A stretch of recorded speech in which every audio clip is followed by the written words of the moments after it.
We'll place a large deep pan over medium-high heat and add 2 tablespoons olive oil. And once oil is very hot, we will add thinly sliced beef strips in a single layer.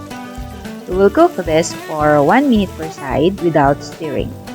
For best result, be sure that your meat is either sirloin or ribeye or tenderloin. We'll cook this until just browned and no longer red. We'll sear the beef in 2 batches so we don't overcrowd the pan. Remove beef to a plate and cover to keep warm. We'll then add 2 tablespoons butter and chop 1 piece onion,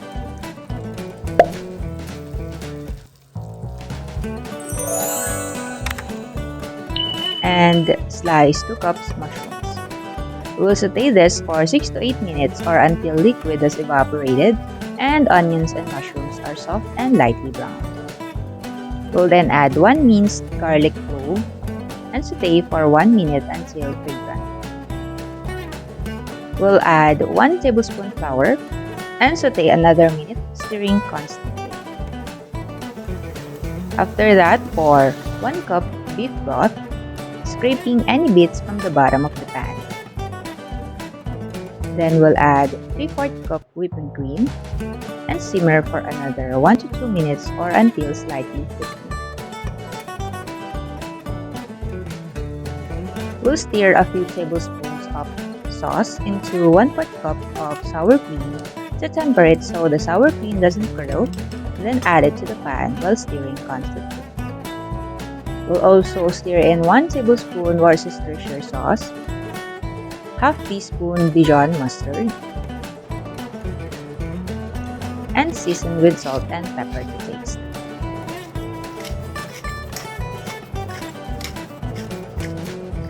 We'll continue simmering this until sauce is creamy. Lastly, we'll add beef with any accumulated juices back to the pan and bring just to simmer or until beef is heated through.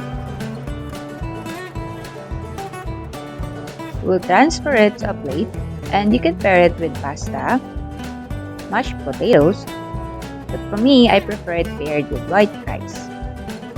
We'll sprinkle a little bit of sweet paprika and garnish with chopped green onions.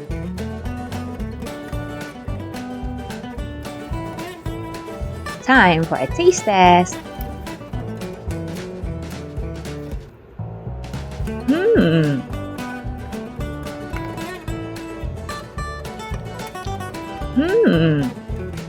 So good! There you go, beef stroganoff. Thank you for watching. See you in the next recipe. Bye!